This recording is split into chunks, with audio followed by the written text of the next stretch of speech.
Hello, everyone, and welcome to this episode of our podcast. Today, we have a very, very, very special guest. Dr. Maha Till and I know each other for quite some time now, and we've had quite a journey. Yeah. So today, let's explore that journey. Dr. Maha is a renowned ophthalmologist, and for the last, I would say, a couple of years, she got involved a lot more in community outreach to inform people about osteoporosis. And so that's going to be the main subject of our talk today: bone health, bone density. What does it mean to the lifestyle that we seek in today's modern world, and especially for women, mothers alike? Let's start at the beginning. Yeah, we started our journey at the end of 2019, I guess. Yeah. At that time, I was suffering from very bad sciatica due to canal stenosis. And I tried. So that's when I met Marian through my husband. And we started to do some... by the way, I've never done any exercises before.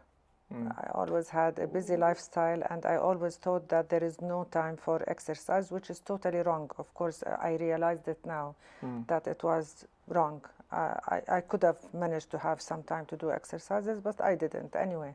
So until I had the sciatica, and it was really bad.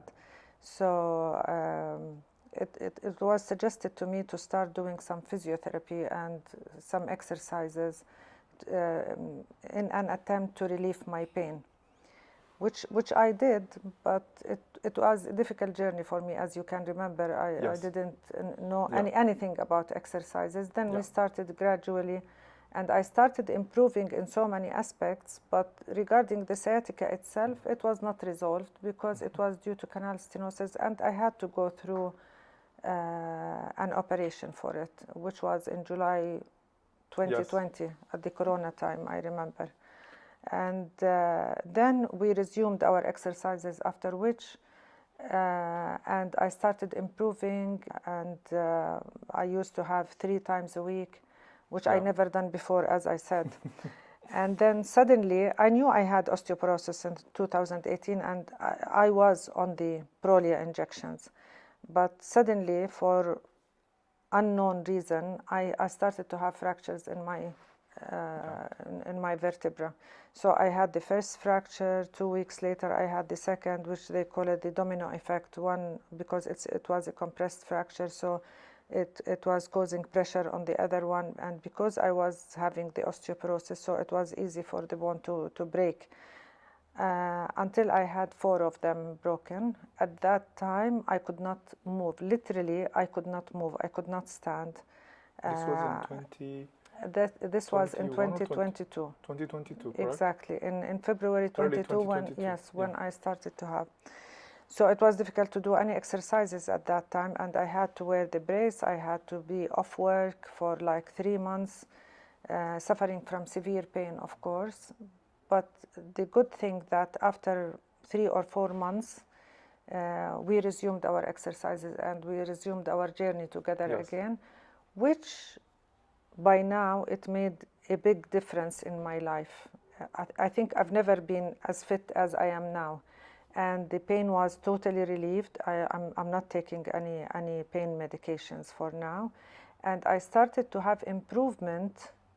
Because of the way you started, and you are continuously doing my exercises and increasing the with the load, with the weight load on my bones.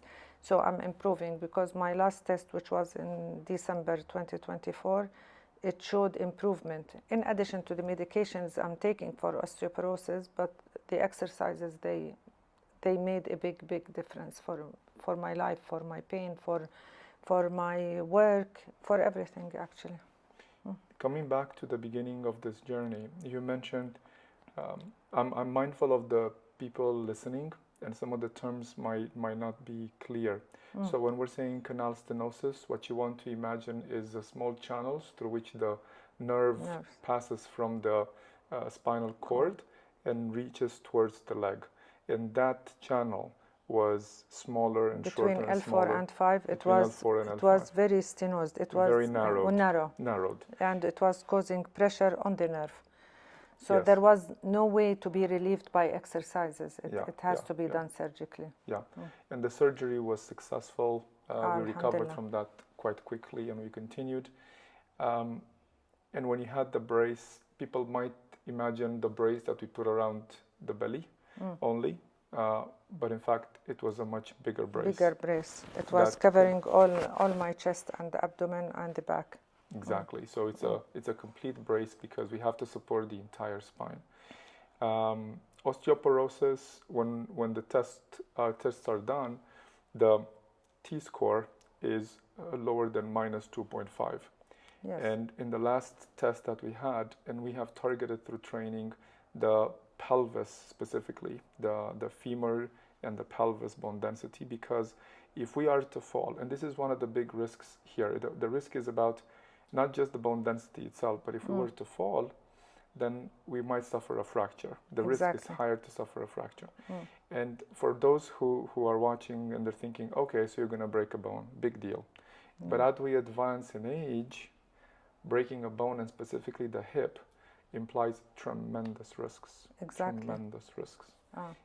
Many risks on the whole health of your body. Yes. Because I know from what I hear from my husband or from the people who suffer from this, it affects their life in so many aspects. Yes. It's not only that, okay, they can have the surgery and walk the second day, but there are so many other implications on that. That is true. That is true. So we're going to lose some bone, we're going to lose some muscle mass. Yes. And that's the most startling. We are now past this because we're now, instead of having a score of lower than -2.5, last test was -1.7. Yes. Which is in the osteopenia range rather than osteoporosis range, which is fantastic. Yeah, I'm so happy about, yes. And I have to share this, okay, people? The last record, the last lifting record, is 42 kilograms for 15 repetitions of squatting. Yeah. Okay? Ahmad is really impressed. You don't see him, but he's right there. He's very impressed. Yes. Okay? 28 kilograms on a belt and 14 kilograms held in her arms, because the guidelines are we cannot load axially with more than 30% of the body weight.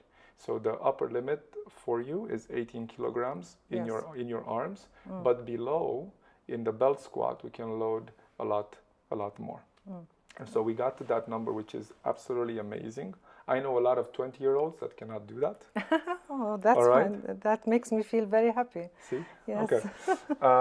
And coming back to this journey, you're quite an active person. You have your own clinic.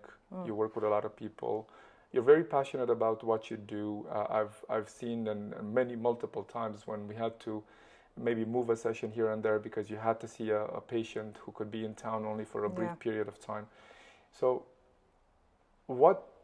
I think that the theory of osteoporosis and the possibility of it producing a fracture and impairing your lifestyle is one train of thought.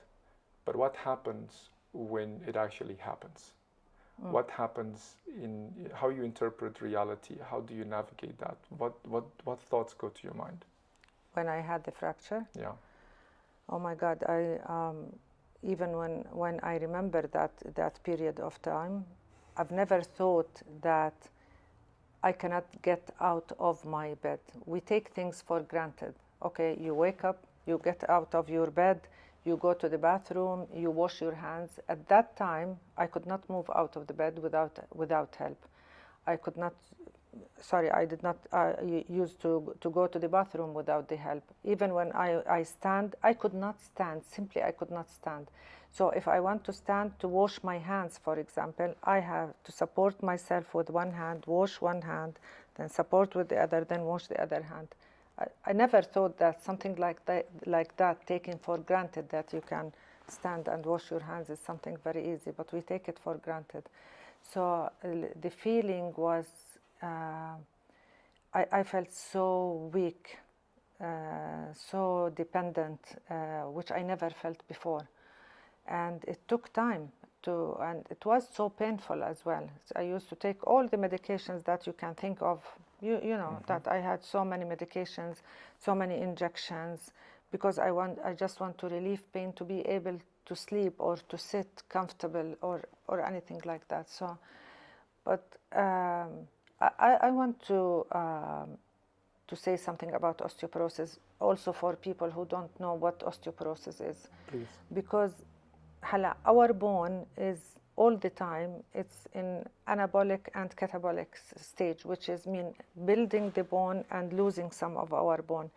That's in the early life, it's mainly building up our bone. But after a certain age, it starts that the catabolic will be more than the anabolic stage, which is mainly for women. That's why I concentrate on the women, because osteoporosis is more common in women than in men, especially after the menopause, when we lose our hormones suddenly, and then it starts the building up of the bone starts decreasing, and it's all of a sudden. Osteoporosis happens to men as well, but it's not like in acute manner.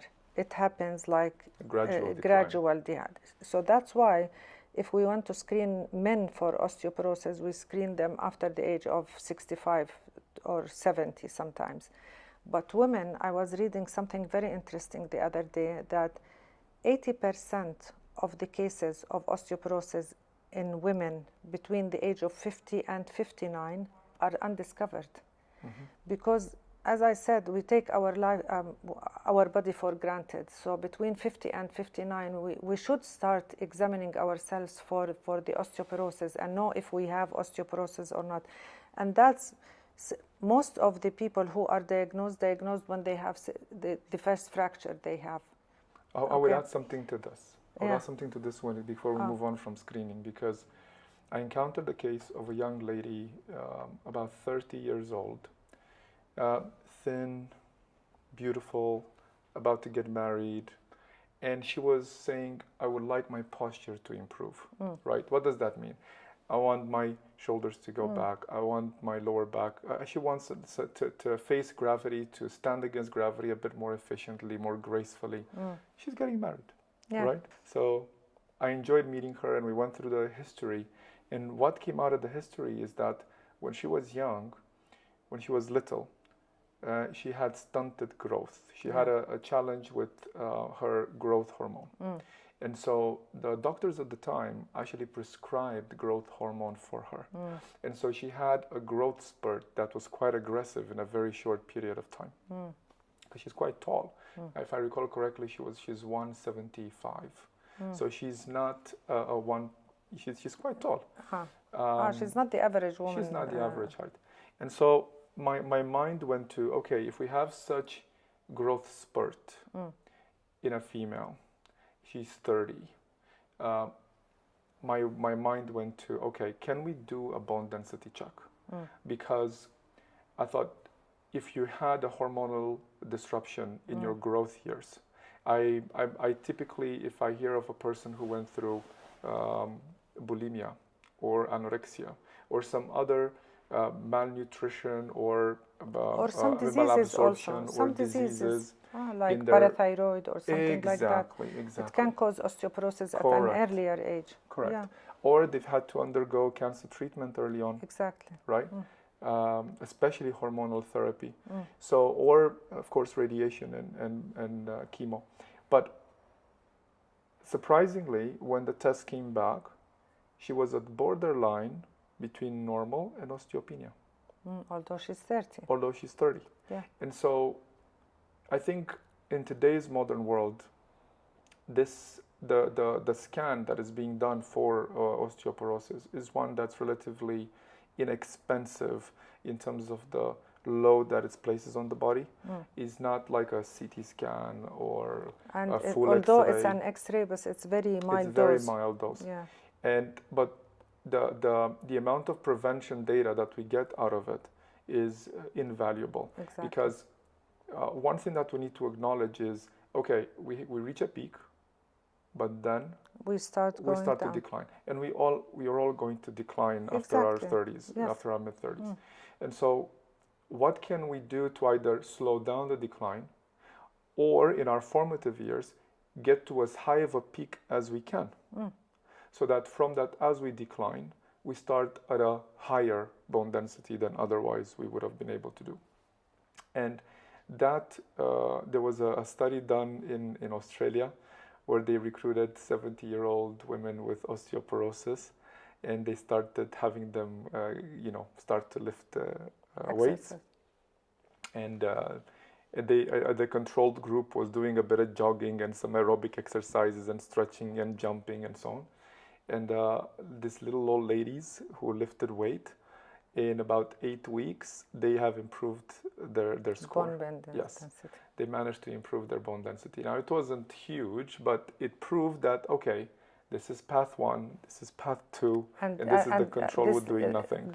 Those ladies were not on osteoporosis medications, just testing the exercise. Just the exercise. So it was a very clear, even if we look at our regimen, because in the first phase of our training, we did not load the spine. Yes, of course, right? Because I was not able to do it. We were not able, and it was a much higher risk than otherwise. So we focused on improving bracing, core muscles, exactly, improving the strength of the muscles, strength of the legs. As far as lifting, we focused on the legs, exactly, and the hips, because the thing about it is, even if we fall and we get a fracture of a vertebra, yes, it's painful, yes, it's undesirable, but we can get out of bed. Yeah, and that's important. However, if we fracture the pelvis, then we have to be bedbound. Yeah. And if we are bedbound, the risk of thrombosis, the risk of a pulmonary embolism, or all sorts of things, is much, much higher. And so, coming back to the initial story, is that weight training is what determines how much stress we put into the tissue and whether those bones are going to improve. In your case, because we loaded only the lower extremity, when we got the results back in, was it December last year? Yes. Yeah. We saw very little to no improvement in the spine. Yes. But we saw significant improvement on the hips. On the hips. Yes. And so the difference between the two is not the medication has slowed down the decline. Yes, because we didn't see the spine declining so much. Yeah. But the improvement, where did the body say, I need to put more minerals? Is wherever the stress demanded that it needs to adapt. And so I'm mentioning this because a lot of people are watching and they might say, okay, so this thing is an important thing, but what do we do about it? And the reality is that we need to learn to lift. We need to learn to put this. And that's this my effort advice to to everybody, but especially to the ladies at younger age, to keep on doing the exercises and to build up their bone and muscles since the early age.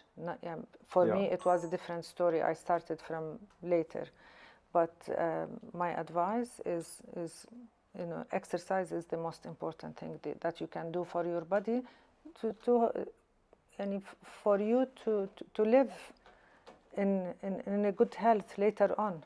Right. Because I know when we're young, we are busy with the kids, and we're busy in building our career, and we're doing so many things, and then we say, I don't have. That's what happened with me. I don't have time for exercise, although I had. Definitely I had. We can create time. It's only 1 hour a day, so it's not that much. But so that's why it's very important. What would you say to a young lady in, let's say, late 20s? I'm just giving a scenario, who might say, I like to go to the gym and just do cardio, but if I start lifting weights, I'm afraid I'm going to bulk up. No, I don't think it's easy for women to bulk up. No, it's not. No, it's not easy. No, it's not. It's no, not. It's not. The way our body is, it's not easy to build up, unless you had so many other supplements, or you do crazy exercises and lifting. Yeah. But lifting the weights that we can tolerate, it doesn't cause any bulking. Yeah. That is true. And if so we I have, don't agree. That's the most typical request. Like, I want to be stronger, I want to be lean, but I don't want to bulk up. Oh, okay. And of course, the aesthetics people pay a lot of attention to, but and I don't want to say that it's not important. When we look at longevity, though, when we think of, okay, I want to be in my 70s and play with my grandkids. Exactly. Because that's what I want. That's Yeah. right. Exactly. Exactly. Once that happens, what do you remember the aesthetics that we tried to have and I so don't on? think we will. No, No. we're not. We're not. I No. think our 70-year-old is gonna look back at the 30-year-old, and if they were face to face, they'll be like, "What did you not do? Exactly. Why did you not take يعني care of me?" cardio is fine. Do cardio. Of course, بس, of course, of بس course. يعني I learned it, as I said, I learned it and practiced it late because I had some problems. I wished I did it before. بس يعني cardio is important as well. Yes, it is. But it's not Yes, it is. it's not important to be alone يعني. What were the moments that, okay, that was 2022, and we really started pushing in 2023. Exactly.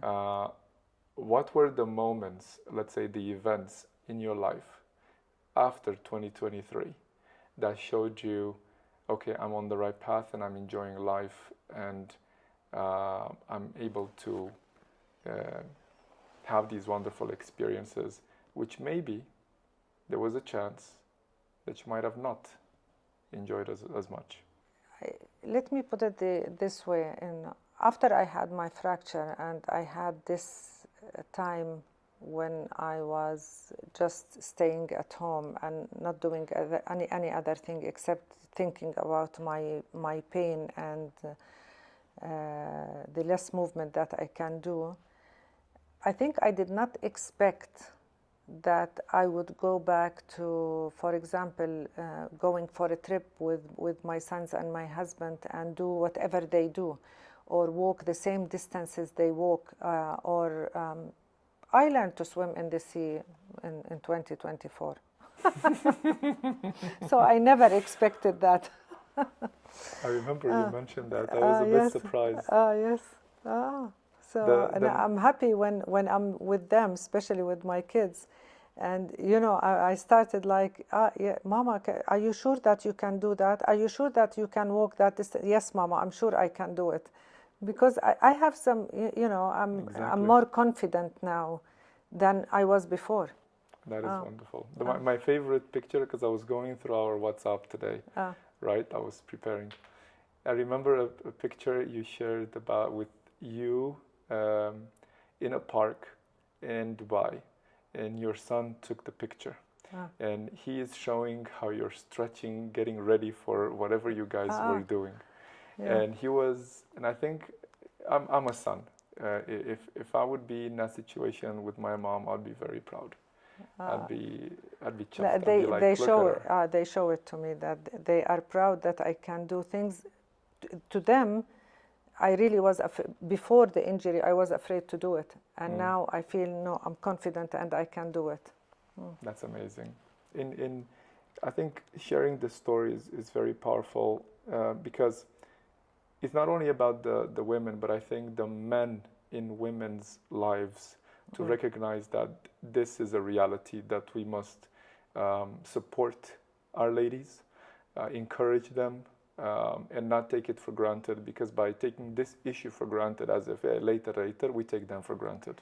I usually explain everything I feel to my two sons, because I have two sons, I don't have daughters, but I want them to know everything about women so they can treat their partners or wives in the future in a way knowing all the things that women can go through. So I always explain things to them. They're fortunate. They're fortunate. And I think when it comes to the two genders and how well we understand each other, this kind of forum is needed a bit more. And with that said, in closing, if you were to have here a group of ladies who are looking for guidance, and guidance in terms of life, success, health, whatever they wish to accomplish in life so that they have a fulfilled life, what would you advise them? How would you advise them to think about success, about having a fulfilled life as a woman? I'm sure that things that can fulfill the life of any woman is different from one to another. But for the women in particular, I always encourage them to work and to have a career if they can, at least to work, because sometimes I meet young ladies and they are not sure if they want to work, to continue working, especially after getting married. You know, they want to continue on working, or they want to leave it because they want to look after their kids. And to me, looking after the kids is the most important thing in my life. And my kids are the most important humans in my life. But I do believe that women can do so many things together.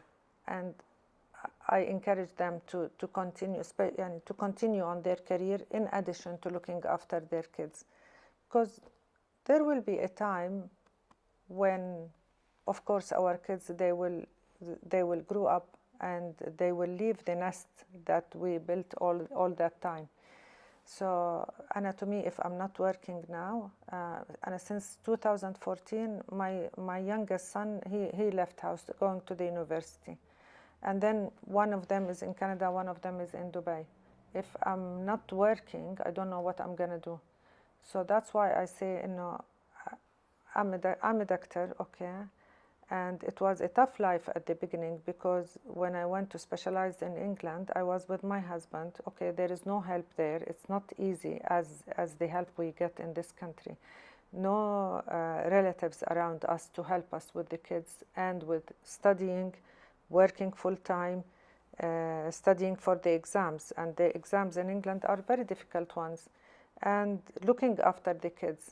And you know, taking them to school, bringing them from the nursery in the afternoon, and then we have to do the things that we should do at home, to prepare the dinner that we have to eat, and then to take them to showers, and then to put them to sleep, and then start studying after that. So it was not an easy life at all.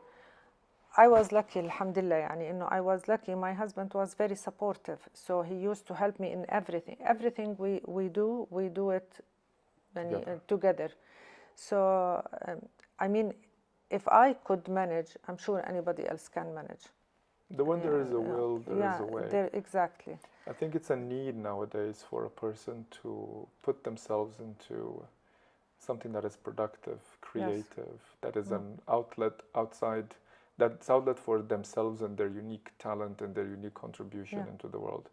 And you're right about what you're mentioning, that there is a time when the role of a mother changes, and the amount of time that is required is less, and the amount of wisdom that is required is more. And in that circumstance, only our life experiences and the context through which we've engaged with others can help us really relate to what our kids are going through. Because they are going to go through university and school and work and family and so on. One thing that I want to make clear is that, and I've admired about you from the beginning, is how you are committed to also education. It's not just about the work, but you've had interns, you've done workshops and courses and taught, and we spoke about that at length. So work is not this thing in which you... I love very much, yes. Fantastic, and that's the thing. It's I think people look at work as something that you just do for a few hours, but it gets to a point where you can contribute to that particular trade, where you can help advance it or help guide those that are starting their journey and impart what we've learned over the years, which is a lot of what I do as well, and a lot of what you've done as well. And it's a wonderful, joyful thing to do. It's very fulfilling. Even if we work less, but we do that more, it's very, very, very fulfilling. And as you said at the beginning, even my fracture and osteoporosis, I try to share it with as many women as I can, you know, because there is nothing to be ashamed of. And I had osteoporosis, I had fracture, and I wanted as many women as I could reach to know about it and to learn from what happened to me, to protect their health. Themselves. So maybe this is part of the education that I love. So I shared it with many, and until now I get some phone calls asking me about, Maha, I had this fracture and or I have osteoporosis. What did you do? Okay, I'm not a doctor. I'm not specializing in osteoporosis, but I shared my experience. Right. And I leave it to the experts in osteoporosis. Okay, I know now by the amounts of readings that I did about osteoporosis after I had it and the fractures. Okay, I know about it, but usually I refer them to the doctors who are specialized in. But I like to share my story and what happened to me with the ladies that I know and I don't know, and especially the young ladies, because it's very important for them to start thinking about what will happen in the future and how to protect their health, to be able to do what they're doing. Stories are more effective than statistics, aren't they? Anatomy, yes. Definitely. And on that note, I want to thank you so much for this wonderful episode and for sharing your story. I really hope that a lot of people share this episode with the women in their life, and if women watch it, share it with their friends, yes, so that they can get a glimpse and hopefully get them to be a bit more curious about this very important aspect of their life, as it is today or as it will be tomorrow. Exactly. And as always, feel free to reach out with any questions you have. I want one more time to thank Dr. Maha Till today for your time and you're sharing your story. Thank you for sharing my journey with you. It's been quite a journey, and it's one of those journeys that we feel very proud of. I'm very proud both of Yazan and I are your biggest supporters and your biggest fans. Ah, yes. So I admire both of you. Yazan is one of a kind, and we're both very blessed to be working with you as well. Me too. Thank you. Thank you very much. Thank you.